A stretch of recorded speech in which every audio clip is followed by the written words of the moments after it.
Mense wat gaan inkom, is die klank reg? Kyk, hulle agter my goed. Ek praat maar net seker maak dit reg is. So dankie vir julle kommitment om nog te kom.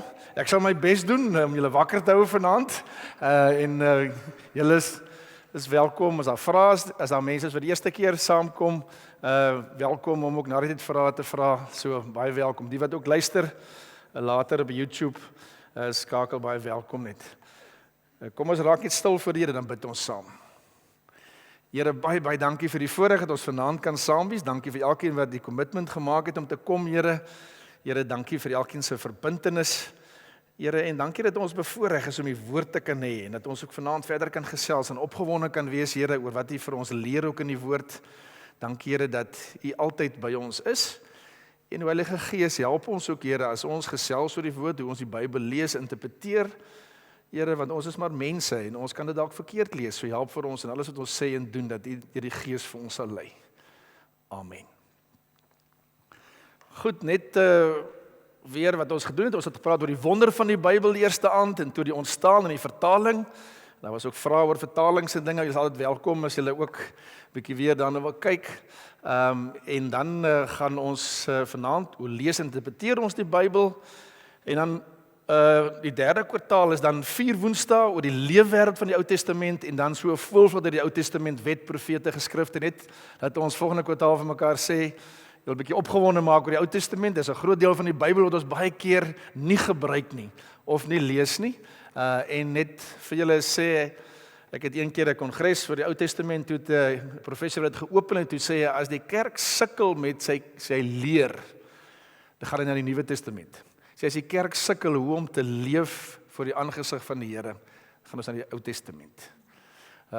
So die leer baie in die Nuwe Testament, daar's 'n klomp dinge daaroor, maar so daar's baie praktiese dinge. So ek nooi mense, maar so volgende kwartaal gaan ons dan 'n bietjie gesels oor die Ou Testament. Die eerste wat ek wil hê, die Bybel is 'n boek vir almal. So die Bybel is 'n boek vir almal. So as mense 'n bietjie gaan kyk, is in die Bybelse tyd eers in die Ou Testament het mense mos vir mekaar gesê, hulle het nou nie Bybel soos ons gehad elkeen nie. So daar was ons het laas gesê hoe die ontstaan gekom het en wanneer die wet en die profete ensovoorts daar was, so hulle het handgeskrewe kopieë gehad wat op perkamentrolle of waar op papier is of waar ook al neergeskryf is. Maar die Ou Testament was dit maar eintlik die priesters of ander mense wat die Bybel gehad het en uitgelê het vir die ander mense. Nuwe Testament was daar rabbiese skrifleerders ensovoorts, so hulle het geleer oor die Bybel, so elkeen het nie 'n Bybel in die hand gehad soos ons nie. So dit is weer eens regtig waar 'n voorreg dat elkeen van ons 'n Bybel in ons hand kan hê, in verskillende vertalings, en selfs op ons selfoon. Ek het vir julle gesê, eendag het ek 'n tannie vir my gesê, sy trust nie daai selfoon Bybel nie, maar ons kan hom maar trust, dis dieselfde Bybel, is net op 'n ander manier. Maar belangrik is, weer eens daai voorreg dat die Here elke oomblik met ons kan praat. En ek het daar so 'n aanhaling wat iemand gesê het, die Bybel moet nie agter dik deure van kerke en katedrale toegesluit word nie, maar moet in die hande van elke lidmaat wees. Nou, sommige van julle sal weet van die hervorming en van Martin Luther, wat 'n belangrike rol gespeel het. En hy het 95 stellinge, het hy by die kerk van Wittenberg het hy op die kerk se deure gaan vasspyker. Hy het gesê, nee, daai tyd se katholieke kerk, katoliek beteken my eintlik algemene kerk, kan nie so aangaan nie, en het 'n klomp oor die aflaatbliewe en ensovoorts gepraat. Maar een van die eerste dinge wat hy gedoen het, was om die Bybel uit Latyn na Duits te laat vertaal. Want die Duits was die omgangstaal, so nou is die priester wat nou die Latyn geken het die Latyn gelees. Ek weet nie wie van julle 'n bietjie Latyn ken nie. Ek het nog op skool, Paul Roos het nog Latyn gehad. Ek dink daar's min skole wat nog Latyn het. Destyds het hulle nog, ek dink Paul Roos, die rugby speler, hy het nog Grieks gegee in die ou hoërjongensskool op Stellenbosch. So hulle het nog Grieks en Latyn gegee. Maar in elk geval, nou Latyn het net 'n paar mense geken, net die priesters. Nou lees hy die Vulgata, die Latynse vertaling. So die gesag van die interpretasie was gerig op daai priester. En Martin Luther het gesê, nee, Hy wil die Bybel toeganklik maak sodat alle mense dit kan lees en verstaan en daarom het hy moeite gedoen in daai tyd van die hervorming. Hy sê die eerste ding wat hy wil doen is hy het moeite gedoen oor die skole, moeite gedoen met die musiek ensovoorts, maar op die ou en die Bybel ook in Duits vertaal. Nou die vraag wat 'n mens ook het, ons almal het dieselfde Heilige Gees en die Here gebruik en daarom as ek baie keer praat mense in nederigheid oor die Bybel, dan sien jy is mense hierso wat al baie langer die Bybel lees as ek. So dan praat mense ook in nederigheid, so oor die Bybel self ook. So belangrik is, elkeen kan die Bybel lees, maar daar's tog ook 'n rol vir sogenaamde professionele eksegete of uitleggers, mense wat die voorreg het om so bietjie meer in te grawe. En baie keer as 'n mens, ek by 'n konferensie waar ek al kom, dan besef ek, hier praat jy, die persoon het miskien vir 40 jaar oor die boek Kronieke gewerk, en hy ken alles dan, hy ken die tale, verskillende tale, en weet, dan voel jy maar baie nederig, want daai persoon het ingegrawe, probeer in detail kyk, en mense het nodig dit, sodat ons weer as predikante of ook al Bybellesers ergens ook daai inligting kan gebruik. Soos wat hy mense, wil jy gesê het, byvoorbeeld die verlede keer die boekrolle by Qumran, wat ontdek is, vir jare daar mense met sulke groot vergrootglas waar hy goed probeer ontsyfer, sodat ons ergens ook 'n beter vertaling, 'n beter kopie van die Bybel kan hê. En ek het gesien hoe daai mense sit en vir jare probeer ontsyfer en te kyk. En daarom is daar ook 'n rol vir professionele uitleggers, eksegete ook mense wat goeie taalkenners is wat help, en selfs ook met die vertaling om ons te probeer help. Weereens, die Bybel is 'n boek vir almal. Hier's vanaand oud en jonk hierso. So elkeen van ons is bevoorreg om die Bybel te kan hê. Die vraag is op die ou end, wat verwag ons van die Bybel? So baie keer sal mense sê, wat as jy kom, sê maar byvoorbeeld, julle kom ook vanaand, wat is jou verwagting? As jy ook erediens kom of as jy iets gaan bywoon, en sommige tye is 'n mens teleurgesteld, of sommige tye het 'n mens verkeerde verwagting. Die van julle wat getroud is, sal ook weet, wat was jou verwagting oor die huwelik gewees? Of wat is jou verwagting van 'n vriend of vriendin? So mense sal baie keer sê, nee, jy het verkeerd ingekom, so dan gaan jy verkeerd uitgaan as dit ware ook. So die vraag is, watter vrae vra ek en jy oor die Bybel? Hoe sien ons die Bybel? Nou, sommige mense sien die Bybel as 'n historiese handboek. Nou, die Bybel het baie inligting oor die geskiedenis van Israel, maar die Bybel is nie eerstens 'n historiese handboek nie. Kom ons vat 'n praktiese voorbeeld. Wie van julle ken vir koning Salomo? Steek gou aan op. As ek vra, sê vir my, skryf vir my iets in die Bybelkennis eksamen, gaan iemand naam iets oor Salomo. Wat weet julle van Salomo? Baie vroue gehad. Ja, dis miskien so was hy slim of was hy dom of moet hy baie wysheid gehad het? 700 en 300 byvrou, nou baie van hy vroue was ook ergens as hy 'n kontrak of ergens 'n verdrag met 'n land en dan kry jy nou 'n vrou as deel daarvan ensovoorts.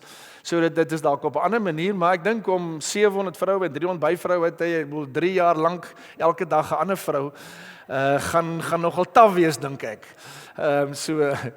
Maar ja, wat het nog van Salomo? Slim hy. So Dawid se seun, hy was 'n man van wysheid. Julle daar wat hy die vrouens wat beklei het oor wie se baba dit is, julle daai gehoor. Hy het 'n tempel laat bou ensovoorts. So daar's 'n klomp goed oor Salomo. Okay, wie van julle kan iets vir my sê oor koning Omri? Sê gou vir my koning Omri. Eendag julle het nie 'n kritisasie deurgekom lyk my nie. Hy was 'n koning, jy's reg, jy's doodreg. Hier's 'n man wat hy het seker goed, hy het 'n goeie sonnaskool gehad. Goed, oor Salomo is daar baie hoofstukke in die Bybel. Oor koning Omri, in 1 Koning 16 is daar 'n paar verse oor hom geskryf. Maar in buitebybelse geskrifte is daar meer oor koning Omri geskryf as oor koning Salomo. Koning Omri, julle weet die hoofstad van die Noordryk was Samaria, 'n groot belangrike stad. Omri het daai stad gevestig en gebou ensovoorts, nog dalk meer bouprojekte gedoen as Salomo. Maar in die oë van die Bybel was dit nie so belangrik nie, want daar staan net, jy weet, hy was 'n goddelose koning. En hy het, julle ken dalk vir Agab en Isebel en dan Nabot se wingerd, so dis die Omri dinastie, so daar het 'n paar verkeerde lyne geloop daar. So daarom in die lig van die Bybelskrywers was Omri nie so belangrik as Salomo nie. Maar in 'n geskiedenis oor Israel sou daar net soveel of dalk meer oor Omri geskryf moes wees. Daar's byvoorbeeld die Moab, die Mesa steen ter Moab ontdek is, wat daar gepraat word spesifiek van koning Omri, nie van Salomo nie, spesifiek van koning Omri. So die Bybel is nie eerstens 'n historiese handboek nie. Is die Bybel 'n wetenskaphandboek? Nee.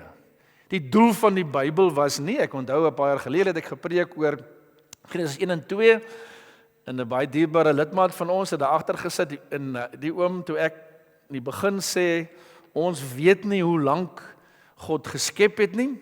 Staan hy op en hy stap uit. En ek het hom gaan sien, toe sê nee, die Bybel sê dit was aand, dit was môre. Dit is een dag van 24 uur. Die Bybel sê so. En toe sê ek aan vir hom, maar dit kan, die Bybel sê ook een dag is ook soos 1000 jaar, ensovoorts. En God het tyd geskep, God is ewig. So die Bybel is nie 'n wetenskap handboek nie. En ja, in Genesis 1 en 2 gee vir ons op die ou met 'n getuienis oor God wat geskep het, God wat goed geskep het, en selfs wetenskaplik kan sê die volgorde, julle het nou die dag as groep gesê die volgorde ensovoorts is goed. Maar kom ons vat byvoorbeeld, ek weet nie of julle ken vir Job 9 vers 6 nie. Nou, daar was 'n kerkraad wat besluit het, dis ergens in die Karoo, ek het Aberdeen in my kop, maar ek kon nie weer, maar die kerkraad het besluit, op grond van die Bybel, die aarde is nie rond nie. So daai kerkraad van 20 mense het gesê, maak nie saak wat die ander sê nie, die Bybel, ons sien dit as ook 'n wetenskaphandboek, sê die aarde is op pilare gegrondves. Daar Job 9 staan, hy wat die aarde uit sy plek skud, sodat sy pilare bewe.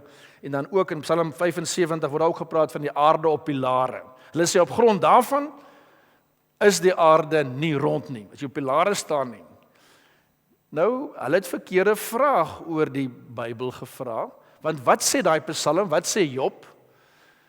Wat dink julle? Hoekom staan daar dit op pilare gegrondves? Wat is 'n pilaar? 'n sterk. So hulle het dalk voor die tempel was daar 2 groot pilare. Dalk het hulle gesien dit die grootste, die sterkste dinge wat hulle kon sien is daai pilare. So die aarde is sterk en is vas en seker. So hierso is 'n lied, 'n gedig, en daarom die Bybel is nie 'n historiese handboek nie, is ook nie 'n wetenskaphandboek nie. Ja, ons kan sekere dinge daai kry. Die Bybel is ook nie 'n ensiklopedie wat jy blaai na bladsy 5 en daar staan wat moet ons nou doen nie, praktiese antwoorde oor alles wat gebeur nie. Ja, die Bybel gee vir ons 'n klomp antwoorde, 'n klomp dinge. Ek het julle die eerste aand gesê, die Bybel gee vir ons 'n klomp dinge, is prakties en praat oor ouers en kinders en waar ook al, maar praat nie oor alle dinge nie. En vat nou byvoorbeeld 'n ding soos dwelmmiddels. Nêrens in die Bybel sê dat jy nie mag dwelmmiddels gebruik nie. Ja, daar staan jou liggaam is 'n tempel van die Heilige Gees ensovoorts, maar as ek net so met die Bybel gaan kyk, dan word daar word sekere riglyne gegee oor jou liggaam en so meer, wees versigtig. Maar dis waarom op die ou end, sê maar vat byvoorbeeld die Koran. Die Koran praat baie duidelik van dat jy geen alkohol mag gebruik nie. Maar die Koran praat nou nie van rook of so nie. En daarom in die moslimwêreld, die ouens drink nie, maar hulle rook dat bars. Want die Koran sê niks daaroor nie. En ons as gelowiges sê jou liggaam is ook 'n tempel van die Heilige Gees, so ja, rook is nie so goed nie. My vrou het redelik hoë cholesterol en so sê die dokter so toets daar toe sê hy, mevrou, as jy gerook het, was jy lankal dood. So gelukkig het my vrou nie gerook nie, het ek nog my vrou by my. Maar so weer eens is selfs 'n saak soos pedofilie. Daar's nêrens in die Bybel, ja, daar kan riglyne wees en so seksuele losbandigheid en waar ook al, So as 'n pedofiel na die Bybel moet gaan nou en sê vir my dan gee vir my teks, ja, dan is daar nie. So daar's 'n klomp goed. 'n Nuwe saak wat baie oor genade dood, seker goed word daar nie. Daar's nie sulke situasies dalk gewees nie. So daarom die Bybel is nie 'n ensiklopedie wat praktiese antwoorde vir alles kom. Geen gee vir ons riglyne, maar as ons daai vraag het, moet ons nog weier dink en as gelowiges saam daaroor dink ensovoorts. Is die Bybel 'n voorspellingsboek wat voortdurend heenwys na toekomstige gebeure? Ja, die Bybel gee van ons riglyne en soms lees mense alles in die Ou Testament net as 'n voorspelling vir Christus. Ek sal net ietsie daaroor sê. Maar die Ou Testament se bedoeling is nie om net 'n voorspelling te wees vir alles na Christus nie. Byvoorbeeld, nou die dag het ek gelees wat die ou praat die Noag se ark. Toe sê hy die ark is van hout gemaak. Daai hout wys heen na Jesus se kruis. Dis waar die ark was hout en Jesus se kruis was ook hout, maar dis dan 'n wye sprong wat hy maak. So kom voorspel direk. En dis nie wat die Bybel is nie, die Ou Testament is nie 'n voorspellingsboek nie.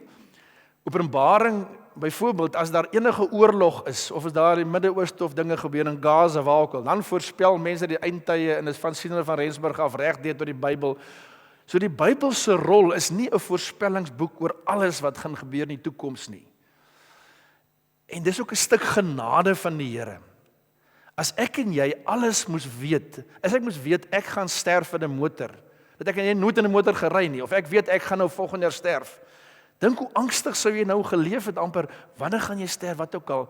So in die genade van die Here het vir ons goed gedink dat ons nie alles van die toekoms hoef te weet nie. Dis waarom ons weet, ja, die toekoms dat ons in die hemel gaan weet ons, maar nie presies hoe jy gaan sterf ensovoorts. Want baie mense wil graag nou gaan na 'n voorspeller toe wakel en God het juist so bedoel dat nie moet weet nie. So belangrik is, die Bybel is nie 'n historiese handboek nie, is nie 'n wetenskaphandboek nie, is nie noodwendig 'n ensiklopedie nie of 'n voorspellingsboek nie. Die Bybel is 'n geloofsboek. Daarom het vele gesê, hoekom is daar baie oor Salomo omdat hy 'n belangrike rol in die geloof gespeel het van Israel, maar koning Omri is daar 'n paar verse omdat hy 'n goddelose koning was en eintlik mense weggelei het van die God van Israel af. Belangrik is, en ek gaan dit paar keer sê, wees eerlik. Ek probeer, nou die dag het ek vir iemand gesê, om eerlik te wees. Toe sê sy, maar Dani, jy moet altyd eerlik wees. Jy moet nie nou sê nie, ek wil vertrou jy moet eerlik wees. So ek hoop julle is altyd eerlik. Ek sal ook probeer om altyd eerlik te wees. Nou, daarom as ons, maak nie saak wie ons is, jy moet ons kan sê, eerlik, elkeen interpreteer die Bybel. Nou die dag het iemand vir my gesê, ja, julle NG Kerk, julle interpreteer mos die Bybel, ek vat die Bybel net soos hy daar staan. Nou, baie mense dalk al vir julle so gesê. Of ja, het hulle gesê, ja, julle teoloë, of julle wat op Stellenbosch opgelei is, of julle altyd, julle interpreteer mos die Bybel.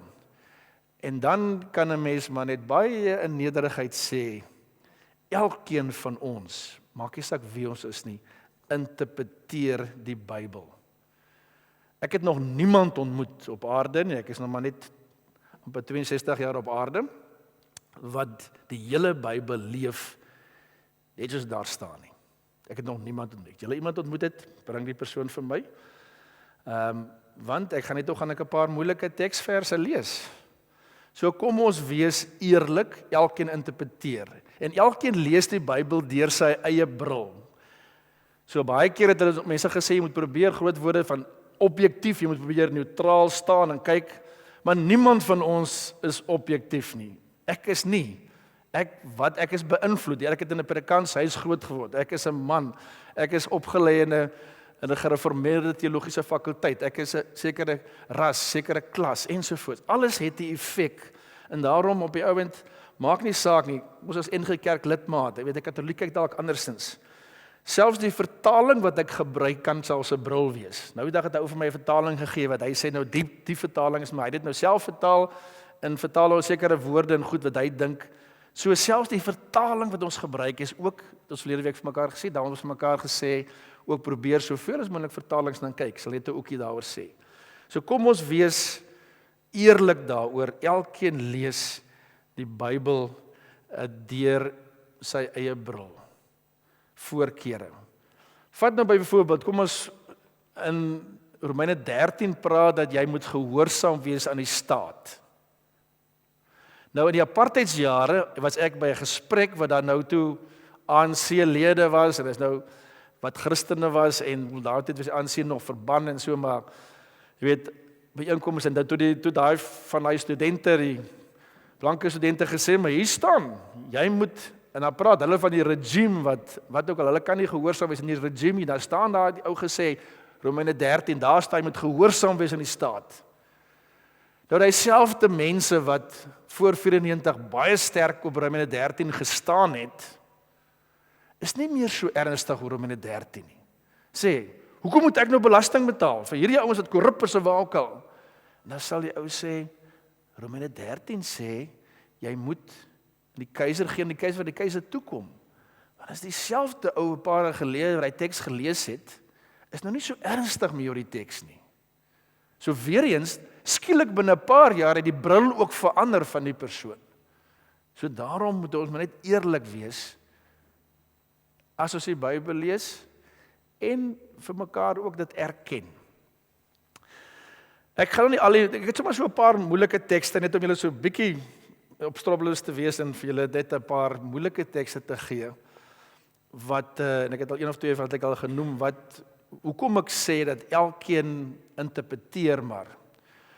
Ons gaan dalk net as ons tyd het bietjie meer daaroor praat. Daar's 'n klompie tekste wat sê jy mag, hele paar in die Bybel, jy mag nie geld op rente uitleen nie. Niemand in die gemeente, veral nie bankmense van die bank het met my daaroor kom gesels nog nie. Niemand nie. Veral die ouer mense wat 'n rentetjie wil verdien om hulle pensioen aan te vul nie. So niemand nie. Daai selfe ou wat vir my kom sê het, maar ek vat die Bybel net soos wat hy is. Hy gaan na die bank en hy verwag, hy gaan shop rond wat hy die meeste rente kan kry. En ongelukkig in die tyd van die Bybel is mense ook uitgebuit vandag ook. 'n Paar jaar gelede ons huis op wil ek vir 'n rekening daar oopmaak en ek vra hoeveel rente kry sy vir 'n bietjie haar spaargeld en hoeveel rente kry ek as 'n ryk man? Nou my rente is baie meer as hare. Dis sê ek, maar dis mos nie fair nie. Jy moet die armes help. Nee, dit werk nou maar so, meneer hierso. En niemand het nog in die gemeente met daaroor kom praat nie. So daarom moet ons maar ook eerlik wees. Ons sit maar 'n bril op en sit aan 'n donker kant. Ons lees daai tekste oor, ag, dit is vir die ou tyd, nie vir vandag nie. Maar die ander tekste wat nou weer ons saamstem sê ons nee, ja, dis weer van vandag.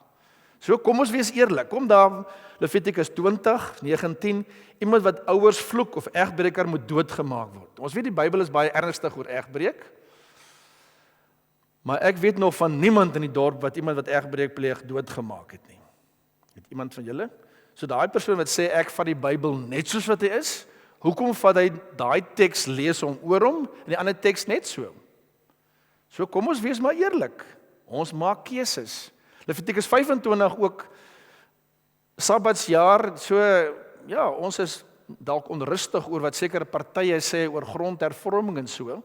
Maar in die Bybelse tyd, as jy nou 'n klomp grond gehad het en dan moet jy die grond in die jubeljaar moet teruggegee word vir die oorspronklike eienaar, nie met die staat se vergoeding of wat ook al nie, moet teruggegee word dat mense nie uitgebuit word, dat mense wat grond verloor het weer kan van voor af begin ensovoorts. Sekere dinge wat gedoen is om ook die armes te beskerm.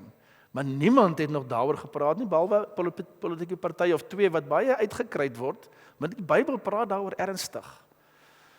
Vat byvoorbeeld oor Matteus 19 oor skei die Here Jesus het 'n paar keer en baie keer sal mense sê maar goed, Jesus het nie daaroor gepraat nie, so is nie so belangrik nie. Maar Jesus het 'n paar keer gesê mense mag nie hertrou nie behalwe as daar oorspel was. En ek moet erken, ek het al baie mense weer getrou wat geskei is. Daar was nie oorspel nie, ander redes. En hulle is baie gelukkig en ek was baie opgewonde oor op die ou en die nuwe huwelik. En die meeste opgewonde wat ek was 'n paartjie wat geskei het, toe met ander persone getrou het, weer geskei het en na 'n paar jaar weer met mekaar getrou het. En daai kinders, hulle het omtrent vir 'n uur lank gejubel en juig nadat ek het gesê ons weer te getroud weer. Hulle was so opgewonde. So in die lig van die Bybel was daai troue vir my ook nie wettig nie, ook teen die wil van die Here. Vroue wat moet stil bly in die gemeente, hy sê klomp, vroue wat, dit staan duidelik daar, en dan geld, so sommige geld, jy moet, maar mooi praat hier, dit toch gaan jou mond toegesnou word, so ons sal 'n bietjie daaroor praat ook, maar en ek dink, ons gaan nie by al die goed kan uitkom nie, maar daar is vrae daaroor, maar weer eens, as jy dit letterlik net lees, dan staan dit daar. Kom ek gee 'n teks wat ek dink, julle waarskynlik, my skoonfamilie is almal wynboere, so, my broer het een keer, het was by 'n kant ook daar op Rolsenwil, en daar is maar 'n klomp kelders daarso, en toe, nou kry die boere toe swaar 'n paar jaar gelede, die pryse was laag, nou wil hy bid vir die boere wat swaar kry, nou bid my broer Andre, nou sê Here, jy weet die boere kry baie swaar, ons bid dat die mense meer sal drink. Maar toe besef hy het hom nou vasgebid. Toe sê hy, Here, ons bid dat meer mense minder sal drink. Toe sê, ag Here, jy weet wat ek bedoel, en toe gaan hy aan met sy gebed. So, maar ek weet nie van julle nie, maar ek, volgens die Bybel moet ons kerkraad 'n redelike begroting hê, nie vir nagmaalwyn nie, maar vir armes om wyn te gee. So ek weet nie of die dienssentrum het julle begroot daarvoor, vir hoeveel wyn gee julle vir armes? Julle gee kos, maar Spreuke 31, waaroor die vrou gepraat word, julle ken daai laaste hoofstuk in Spreuke 31, ons ken daai wat die vrou, die lof van die vrou besing word, en julle wat nou daar groot mond is, oor vrouens nie mag praat nie, Spreuke, die Hebreëse woord vir wysheid, is 'n vrou, en is 'n vroulike vorm. So dalk moet ons maar so 'n bietjie stiller wees soms, nie ek spot ons, maar dit ook. Maar goed, hier staan baie duidelik. Jy kan baie vertalings lees, maar ek lees 2020 vertaling, Spreuke 31. Gee sterk drank aan die een wat ten gronde gaan, en wyn aan mense met verbitterde siele. Laat hy drink en sy armoede vergeet, sy swaar kry nie meer onthou nie. In die Bybel. Wie van julle het al drank gegee? Daar is as jy op die robot kom en sê, wil jy drank hê? Hier's vir jou. Goed, ek het al losgekom met ouens by die deur kom vra en sê ek gee net, nou vra ek kom nou vra geld. Ek sê ek gee net geld vir drank en vir ouens wat nie jok nie. Nou sê hy vir my eintlik wil jy geld vir drank, en dan sê ek maar jy moes hom vir gejok. En dan so, maar ek moes al ongelukkig so 'n situasie wat ek iemand wat te veel gedrink het en hy oor kan die polisiekantoor daarso en toe het sy ma vir my op 'n Sondag aand laat gebel, hy's in hoognood, nou ek het nie geweet, hy sê maar hy het vir haar gebel, die oue tuis, hy's 80 jaar plus, en toe het ek gegaan en toe sien ek maar die man het ongelukkig bietjie te veel gedrink en sy rekening kan hy nie betaal nie, die polisiekantoor is oorkant, en toe het ek maar geld gegee vir die restaurant, want ek gaan nou nie 11 uur op 'n Sondag aand vir 'n tannie bel en sê jou seun is nou in die tronk nie.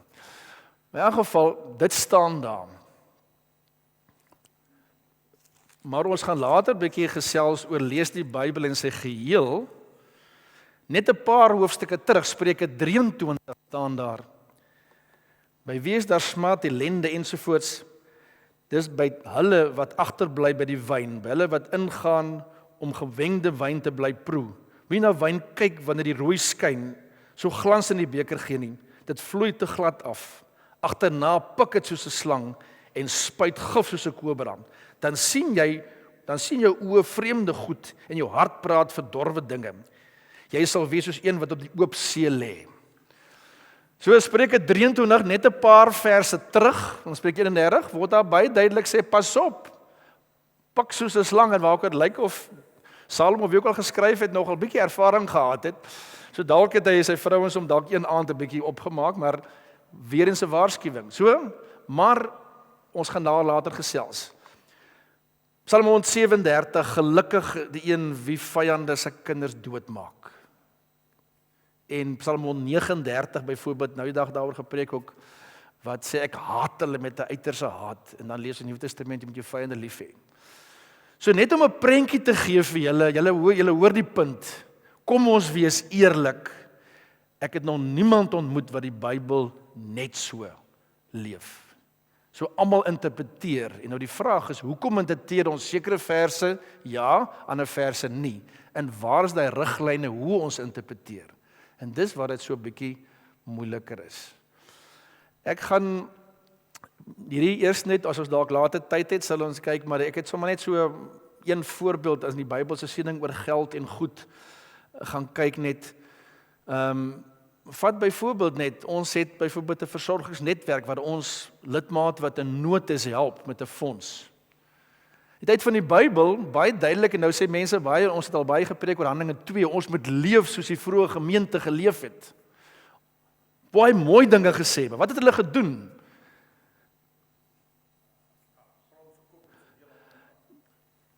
Goed, daar was niemand, so op die ou moment het hulle grond verkoop, en almal het saam gebly en so voort, so almal was gelyk, so 'n soort van 'n kommunistiese opset. En selfs Ananias en Safira, dit was nie nogal ernstige saak, hulle het grond verkoop en van die geld teruggehou. En hoe het hulle gesterf? Hulle het gesterf, fisies het hulle gesterf, omdat hulle nie bereid was. So dis harde woorde, dis nie eens die Ou Testament, dit is die Nuwe Testament.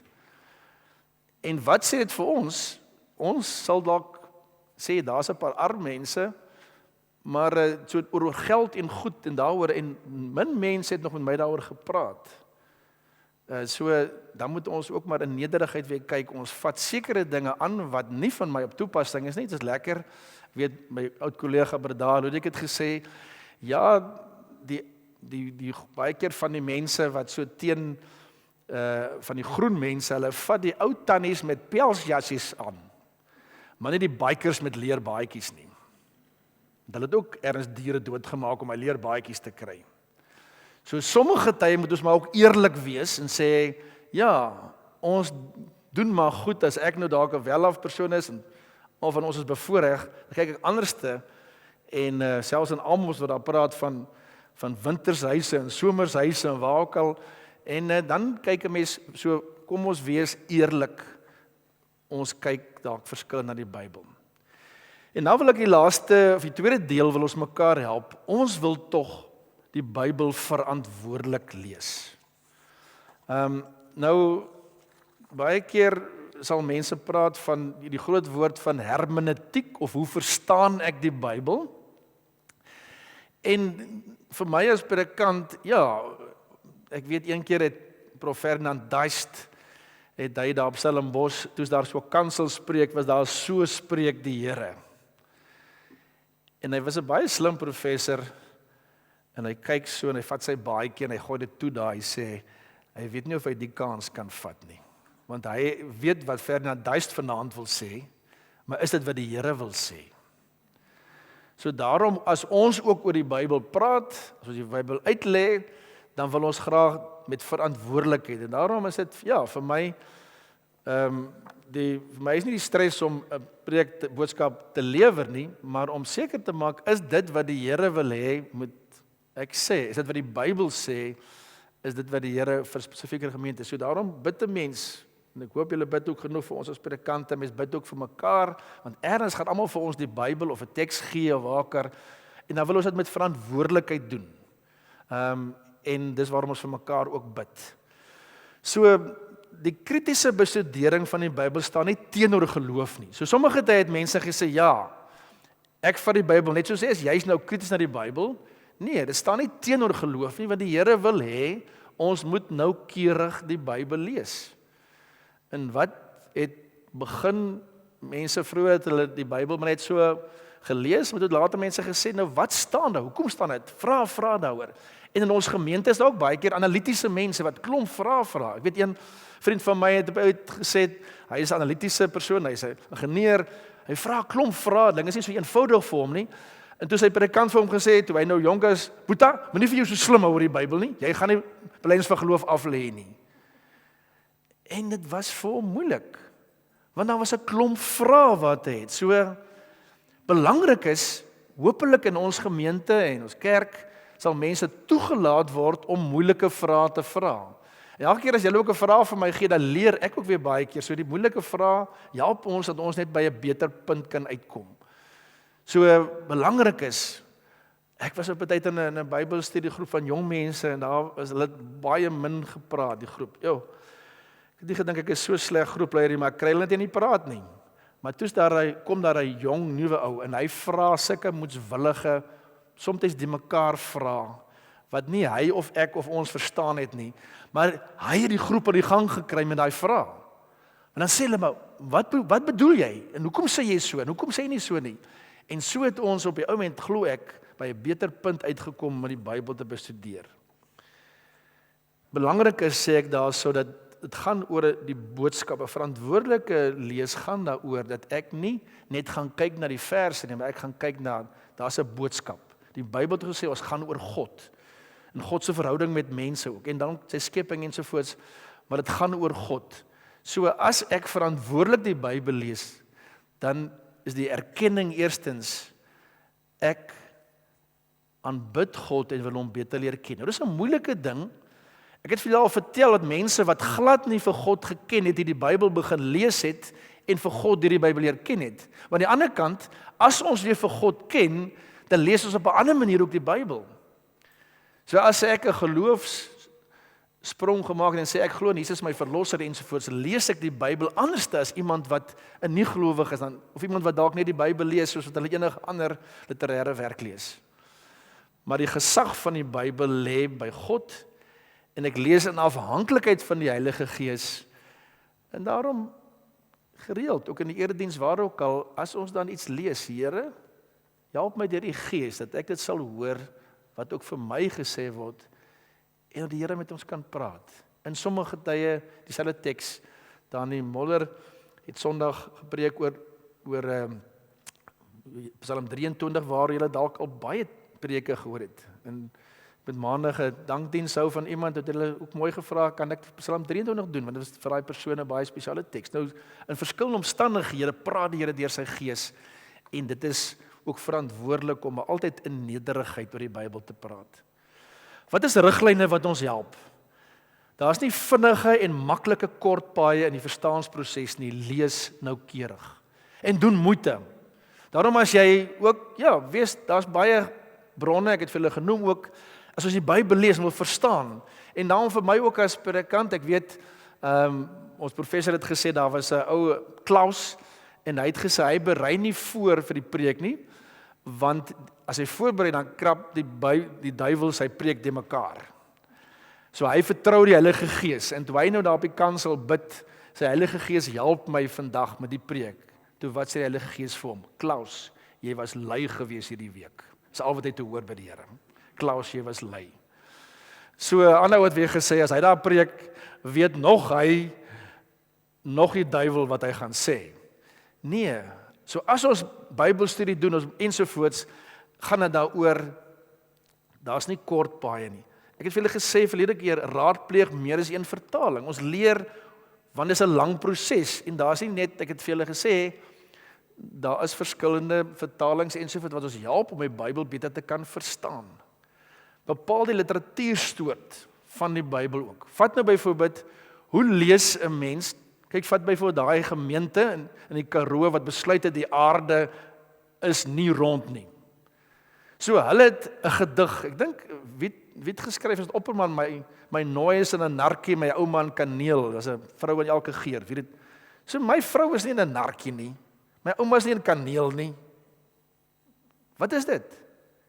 Dis 'n gedig, beeldspraak wakel. So ek lees daai gedig, anderste is iemand wat vertel van narkies en van kanele wakel.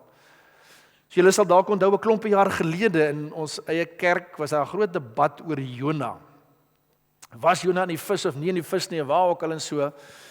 En 'n groot ding het dit ook, die debat eintlik hier by ons ook ontstaan, een van ons lidmate. En toe het mense gesê, nou wat was Jona verhaal? Is dit bedoel, so Jona se verhaal lyk heeltemal anderste as die ander profetiese boeke ensovoorts. En op die ou end het mense duidelik gesê dat Jona se verhaal is soos 'n voorbeeldvertelling of 'n gelykenis of selfs 'n satire. En daarom lees jy die verhaal anderste dalk as die ander profetiese boeke.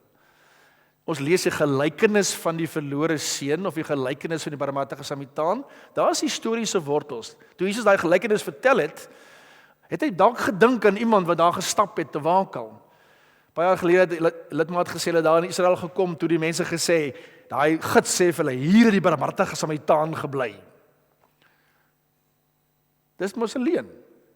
Want daai is net 'n verhaal, is 'n gelykenis. Ja, dis 'n mooi verhaal, gelykenis en dit vertel 'n beeld. So daarom belangrik is die manier hoe ons na die Bybel kyk. So ek lees anderste 'n gedig of 'n psalm, 'n gebed of 'n profesie of dalk die apokaliptiese literatuur van byvoorbeeld Openbaring of gesigte visioene lees ek anderste. Soos die visioene daar in Sagaria Wakel wat daar 'n vrou uit 'n deksel uitkom ensovoorts. Ek lees dit anderste, dit ander bedoeling as wat 'n mens dan 'n historiese verhaal lees. Moenie net 'n enkele teksvers lees nie, kyk na die direkte verband. Kom ons vat nou byvoorbeeld nou daai teksgedeelte van Spreuke wat sê gee vir daai arm ou drank dat hy kan vergeet van sy sorges. Soos ek net daai teks lees, dan staan dit net so. Dan moes ons kerkraad begroot het elke jaar vir 'n klomp drank en dan deel ons dit uit. Sê drink en dan gaan jy beter voel en dan kan jy rustig by die kerk kom slaap of wat ook al. Maar nou lees ons 'n bietjie weier.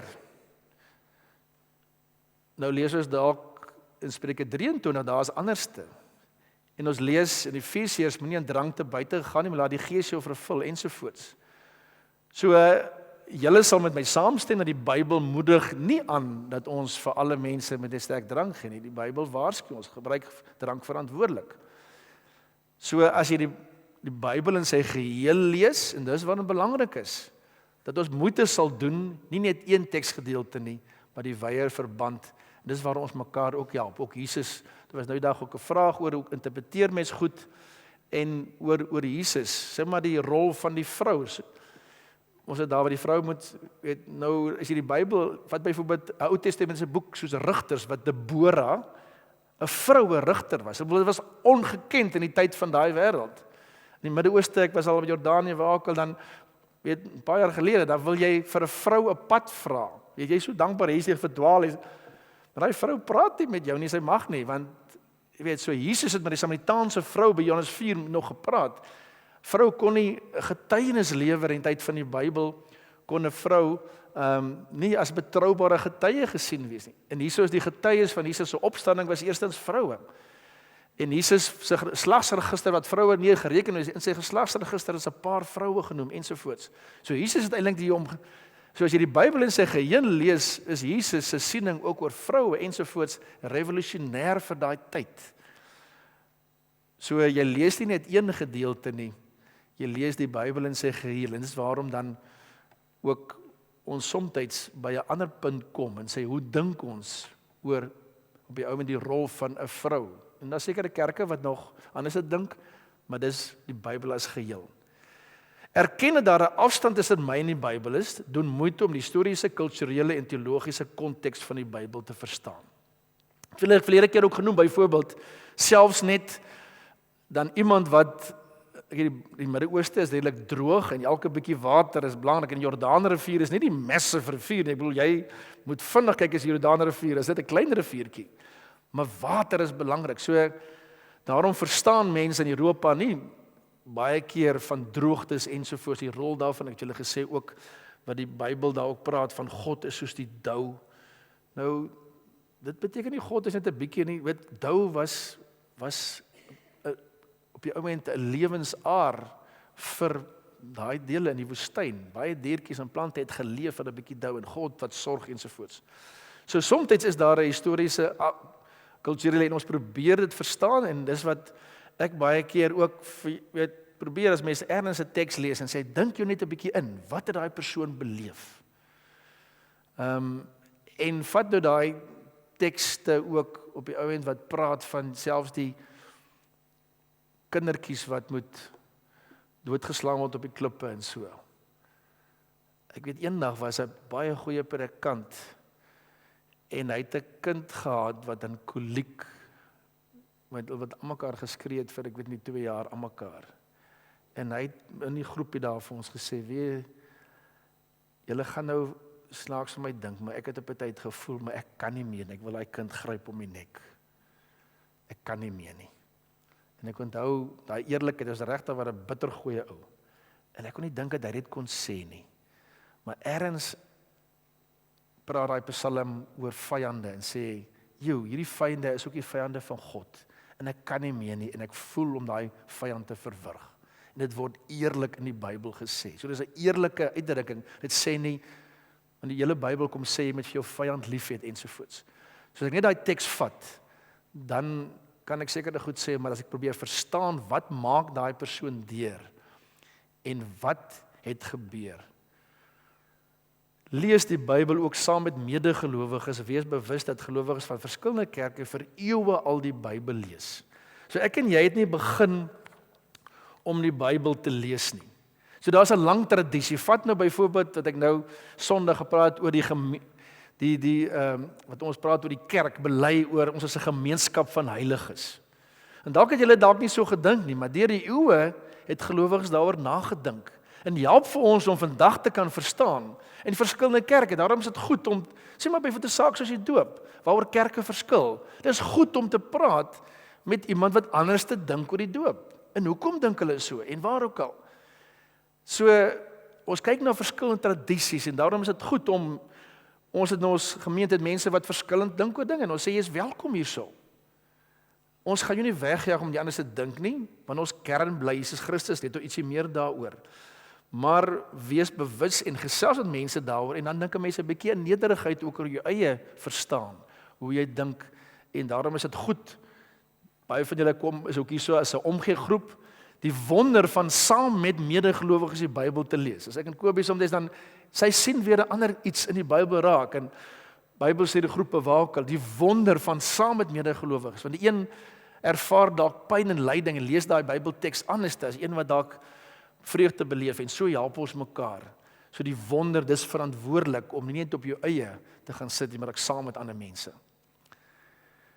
Moenie die Ou Testament bloot as 'n voorspellingsboek vir Jesus Christus lees nie. Ek sal net ietsie meer daaroor sê. Moenie probleme in die teks probeer vermy nie. Ja, ek is skuldig, predikant is baie keer skuldig, omdat Psalm 139, ek het nou die dag daaroor gepreek, daai laaste verse van daai, toe dink ek, yesterday, dis al 'n bietjie rowwe verse, kom ek vermy dit net. Want ek is nie lus om te veel daaroor, hoekom is dit daar waar ook al? En ja, deur die Here se genade, nee, ek kan dit nie, dis deel van die Psalm. So ons wil verstaan, hoekom sal mense dit doen, so moet dit nie vermy nie. Vra na die boodskap en betekenis van die spesifieke Bybelgedeelte vir jou. So baie keer lees ons die Bybel verander. Ek het op by oupa en ouma, na kerk as hulle gery het, dan sê my ouma, het jy gehoor, John, hy het dan net vir jou gepraat daar.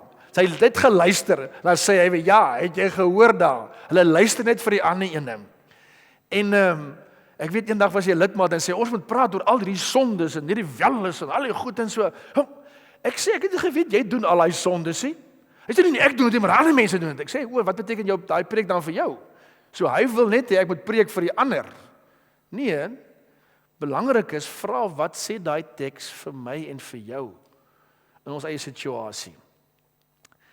Moenie die Bybel lees om mense mee te slaan of te manipuleer nie. Ons gebruik die Bybel baie keer as 'n geweer, ons wil iemand, maar dis nie waarvoor die Bybel daar is nie. En om mense te oorreed of te manipuleer en sê die Bybel sê so. Ek het agtergekom ook, kom ons vat nou dat die Efesiërs 5 oor die vrou en die onderdanigheid. En toe het ek op 'n tyd agtergekom, daar's baie mense wat ek ken, nie baie, daar was sommige mense wat ek ken wat ek nou voel, joh, die vrou, sy neem beheer van daai huis, sy dra die broek in die huis. En toe kom sy met my en sê maar daai teks is belangrik daarin, jy moet daaroor preek. Die man is die hoof van die huis. En ek kon nie lekker verstaan nie. Toe sê sy, nee, die Bybel sê, dis God, man, vrou. So, toe kom ek agter, maar sy sê vir haar man, sê maar sy naam is Dani, Dani, die Bybel sê jy moet dit doen, God sê jy moet so doen, so sy werk om so van onderaf deur, sy is kamstig onderdanig, maar sy werk om en sê, dis wat God sê, en dan lees sy vir hom teksverse in die Bybel en sê, jy moet dit gaan doen, jy moet die kinders dit wat doen. Toe kom ek agter, sy het self die Bybel probeer misbruik in die siening oor vrou en oor hoofskappe wakel. So ons kan op verskillende maniere, kan ons selfs die Bybel misbruik om te sê, jy moet so doen. In plaas dat ek vra, wat vra die Here van my? En dis altyd eerder goed om te hoor wat sê het vir my en nie vir ander nie. Ons hoef nie bewyse vir alles in die Bybel te soek nie. So baie keer as jy dan analitiese wakel, kan dit gebeur het, en baie sommige tye het mense alles probeer bewys. Sê maar by vir die 7 pla. Die wind het so gewaai of die kwartels het so ingekom in die manna daar ensovoorts en dan wetenskaplike welkel. Dis nie ons rol om alles te bewys nie. Want 'n wonderwerk kan 'n mens nie bewys nie. Dan is dit nie meer wonderwerk nie. So vandag nog beleef ek talle wonderwerke. Ek is bevoorreg om te hoor hoe Here het op verskillende bloot regte waar hoe die Here nog steeds in wat dokters en mense dit nie kan bewys nie. So ons hoef nie vir alles bewyse te soek nie. Ons is God van wonders en sommige tye was dit 'n wonderverhaal. Ander tye is dalk bedoel as 'n vertelling of waar ook al. So ons weet nie van alles nie, maar ek dink so belangrik is ons glo dat ons God wat ons aanbid is 'n God wat ook wonders kan doen en ek hoef nie vir alles te bewys te kry of selfs argeologiese bewyse ook te soek vir alles. So daar was 'n boek vir Digging for God and for Country wat hulle op jou te probeer alles moet nou opgegrawe word om te bewys die Bybel is waar ensovoorts. Dis nie eerstens die doel ook van argeologie nie. Erken dat ons eie lees van die Bybel nooit afgehandel is. Die Bybel word die lewende woord van God wanneer dit telkens opnuut gelees word. So, die Bybel is die woord van God, maar dit word ook die woord van God as ek dit lees en gaan uitleef. Ek het vir julle al vorige keer gesê, baie mense lees nie meer die Bybel nie, maar hulle lees ons wat op die ou end die Bybel lees en dat ons lees die woord van God, ons word dit ook en ons versprei dit ensovoorts en dat ons vir ander mense ook Bybels is. Sorry, ek het nou al baie gepraat en nie vra, julle intussen vrae gevra. Is daar iets wat julle wil vra oor dit? Ons het nog so 5 minute. Iets wat julle wil vra van julle kant af. Is dit oké? Nou dit is julle welkom ook. Hoor julle dit? Verstaan julle dit wat ons probeer sê om verantwoordelik te lees? Ek gaan nie veel hieroor sê nie, maar ek dink net belangrik is daar is verskillende tipes uitleg. Ek kan miskien net daar's gepraat, julle sal gehoor het van 'n allegoriese uitleg. Dit is nou 'n groot woord om te sê hy soek na dieper geestelike betekenis. Nou een van die voorbeelde wat Dawid se 5 klippies het hy opgetel voor hy nou vir Goliat met die slingervel. Nou hy mense baie mooi gesê daai klippies se name het hulle ek het weer gaan kyk daarna, iemand daar, die klippies se name was geloof, moed, gehoorsaamheid, vertroue, geregtigheid, of sommige pad is die 5 boeke van die wet, en baie mooi preke daaroor gemaak. Mense het dit onthou, dit is so mooi, dit is geloof en vertroue, daai klippies, maar dit staan nie, dit is 'n vergeesteling van net daar wat het 'n paar klippies op het. Of, ek het vir julle genoem, daai tipologiese uitleg van iemand wat dan gesê het, hier is nou die ark se hout en dit wys na Christus toe heen, ensovoorts. So belangrik is, ons moenie groot spronge maak nie, ons moet op die ou end in detail kyk na die Bybel en net om vinnig die verhouding tussen Ou en Nuwe Testament, ons kan later 'n bietjie daaroor gesels, dalk ook by 'n later keer, maar dat ons weet, alles loop uit op Christus, maar ons maak nie 'n direkte sprong van alles wat in die Ou Testament, dan maak ons 'n sprong na Christus toe nie, maar die vervulling geskied op die ou end in Jesus Christus. Die laaste minuut of 2, hoekom verskil gelowiges oor sekere sake? Goed, gelowiges verskil omdat hulle interpreteer die Bybel verskillend. Nou vra ek baie keer vir mense, ek sê maar 'n saak soos doop, hoekom interpreteer hulle die Bybel verskillend? Dalk omdat die Bybel nie so duidelik is oor sekere sake nie. Want geen gelowige verskil oor Jesus Christus as verlosser nie, of die opstanding nie. Reg oor die wêreld, maak as ek wat 'n kultuur, waar is 'n klas, ras nie. So sekere goed moet ons dalk eerlik wees en vir mekaar sê, ek het 'n standpunt daaroor, maar dalk is die Bybel nie so duidelik nie. Daarom met my probleem baie keer nie met mense is dat hulle 'n standpunt oorsteek, maar dat hulle so seker is van 'n saak. So seker is, bedoel oor baie van die kontensiële saak wat hulle net te seker is, dat ek sê, "Jo, die Bybel, ek het 'n standpunt daaroor, maar daar is 'n paar vrae." So gelowiges verskil nie oor kernsake nie, en daar was verskil nie, verlede sal nog wees. Sommige 'n prentjie daarvan, we agree on one thing, we disagree on everything, so daar is redelik verskillende maniere hoe mense kan verskil, en ek wil die laaste 5 minute net vir julle vra, wat maak ons as ons verskil? So ons sê, gelowiges verskil oor die Bybel. Ons is eerlik, ons interpreteer dit, en nou kan dit gebeur dat ek in 'n gesprek tree met iemand, en ek weet, iemand het eendag gesê, by 'n ding oor geestelike onderskeiding, toe sê hy, as ek in 'n gesprek, soos ek 'n gesprek met iemand gaan, wat ek kan sê, ek kan verkeerd wees. Ek kan, soos wat ons NG Kerk gesê het, hulle het sekere interpretasie gehad van rondom die skepingsorde en apartheid, en gesê, sorry, ons was verkeerd. Oor ding wat ek vandag sterk voel, kan ek dalk verkeerd wees. So daarom in 'n gesprek met iemand, moet ek gaan nie noodwendig dadelik en sê, maar ek wil hê jy moet my standpunt glo nie, kom ons gesels oor die Bybel. Moenie mekaar in die kampe plaas nie. So baie keer sal mense vir jou 'n naam gee. Jy is 'n fundamentalis en jy is 'n liberalis en jy is konservatief of jy is vry verkramp en jy is vrydenkend. So dadelik sit hulle jou in 'n kamp en dan is jy dit. Nee. Of mense sê ja, julle is mos nie ernstig oor die Bybel nie. Vandag oor mense wat verskil is almal in die gemeente verskil oor sake, maar is almal baie ernstig oor die Bybel. Erken dit. So soms is 'n gesonde spanning nodig. Ook in 'n huwelik. As mens oor alles saamstem, ek was nou die dag op bekommerd, toe dink ek en Kobie stem nou te veel saam. So want dit is goed om so 'n bietjie, want daar kom in 'n maatskappy ook, as almal net saamstem, maar ergens is daar 'n bietjie verskil is, dan dink mense nie en so, en dit help weer om bietjie nie te gaan kyk na die Bybel. So as jy 'n vriend of vriendin het wat verskil van jou, praat daaroor en hoor, luister na mekaar. Die Bybel moet soos 'n staf wees om te gaan en nie soos 'n stok om mee te slaan nie. So julle het gepraat van Psalm 23, die stok en die staf, was nou die dag daaroor, verlede week daaroor gaan staan, moet 'n staf wees om saam te gaan, om mekaar te beskerm en te help, en nie 'n stok om mekaar mee te slaan nie.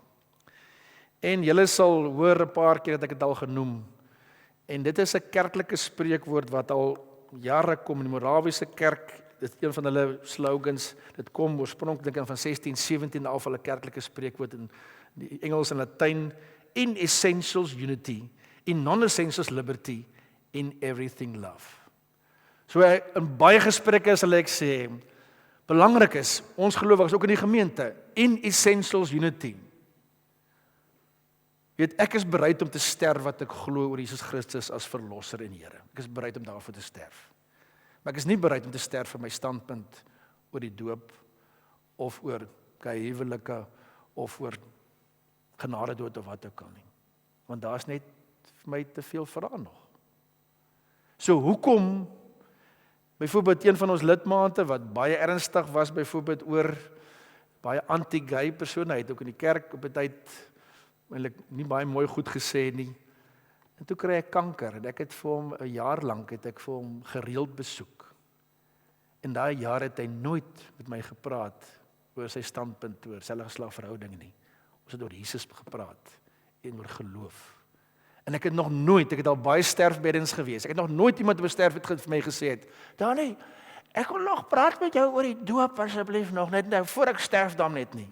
Nee, hulle praat oor Jesus Christus as verlosser en Here, oor die opstanding, oor die hemel en walkal. So kom ons help mekaar, en daarom as iemand, jy is welkom, as iemand met my oor kontensieuse sake, waar mense verskil praat, welkom, ek het 'n standpunt daaroor, ek sal vir jou sê, hoekom ek so sê.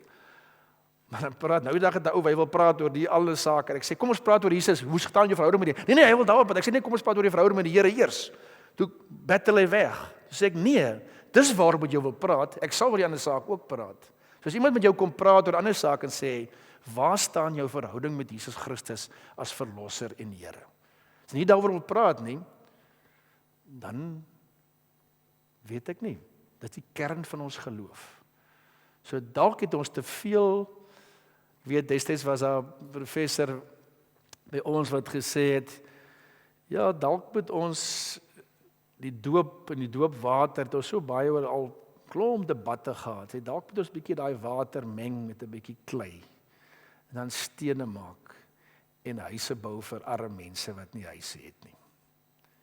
En die ding het kom sê is, jy kan in debat gaan oor 'n klomp goed, maar kom ons gebruik die Bybel om saak te maak waar dit saak. En ek het gesê, waarvoor is ek bereid om te sterf? Ja, en ek is nie bereid om te sterf vir non-essentials. En dan sê die spreekwoord daar, but in everything love. En daarom as ek verskil oor die Bybel in liefde, dat ek en die persoon nog kan sê, wie jy ons verskil hieroor, ons is nog steeds lief vir mekaar, ons kan saam in die omgiegroep wees, saam in die kerk wees, waar ook al, ons hoef nie weg te dryf nie. Enige vrae of opmerkings? Ons kan nog baie gesels, maar enige vrae of opmerkings? Weet nie, hoor julle wat ek probeer sê, julle kan weer kyk daarna, kom ons help mekaar, en julle is welkom na die tyd ook. Ek het nog hier so 'n stuk gehad, ook hoe ons kan Bybelstudie doen en so. Ek gaan later, kan ons bietjie daarna kyk, ook praktiese goed om die Bybel, maar wat ek julle wil aanmoedig, asseblief, lees die hele Bybel, asseblief. Gaan kyk, en Bybel is 'n wonderlike boek. So as jy ekstra tydjie het op die lang naweek, ja, jy kan TV kyk, en jy kan rugby kyk, en gaan hardloop en klomp doen, maar as jy ekstra tydjie het, dan gaan kyk na die Bybel ook. Daar is 'n vraag teen die einde.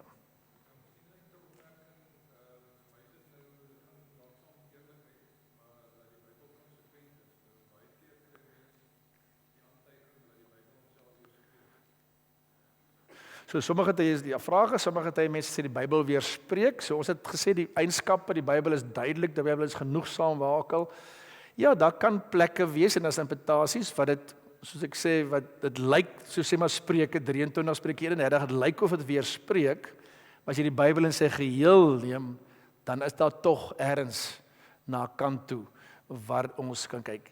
En na sommige tye wat ons dalk sal sê is dalk dis wat ek maar glo, so op 'n manier soos 'n kind ook, dalk was dit vir God nie belangrik. Weet, ergens die Bybel sê genoeg oor God. En dalk is dit vir my belangrik om nou oor hierdie klein issue klomp dinge doen, dat ek liewerster sal kyk na die kernsake van die Bybel waar daar nie weerspreking is nie. Oor Jesus as verlosser, jy kan die tekste van alle kante, alle vertalings, alle kerke, dit is net so duidelik dat daar is net geen weerspreking nie. So die kernsake is daar volgens my geen weerspreking nie. Daar kan etiese dinge of waar ook al, soos wat jy net gesê het, die kindertjies, dit lyk of jy met jou vyande haat, maar in die geheel sê die Bybel dat jy met jou vyande lief hê. So dit kan waar wees, mense kan dit so lees, maar ek sien dit nie as 'n weerspreking van wie God is, dit is dalk iets in die hart geleef van 'n geloof op daai stadium, in die geheel kyk jy anderste. Ek weet nie of ek jou help nie, maar so weer eens die kernsaak is daar geen weerspreking. Dalk nog 'n laaste vraag, iemand? Goed, kom ons help mekaar. Ons sien mekaar aan DV volgende kwartaal. In die kerk is eredienste gaan aan, maar die Bybelskool. So dankie vir julle kommitment en kom ons sluit af met 'n gebed net. Here, baie baie dankie vir u woord. En Here, ons is opgewonde om te kan weet u praat met ons. En Here, praat met elkeen van ons duidelik deur die Heilige Gees, Here. As daar verskille is tussen mense, gee vir ons die wysheid en insig om by die kern te kan bly en mekaar te begelei op elke saak, Here. In naam van Jesus Christus vra ek dit. Amen. Daar is weer tee, as julle 'n bietjie saam wil kuier, sien vir julle. 'n lekker lang naweek ook die van.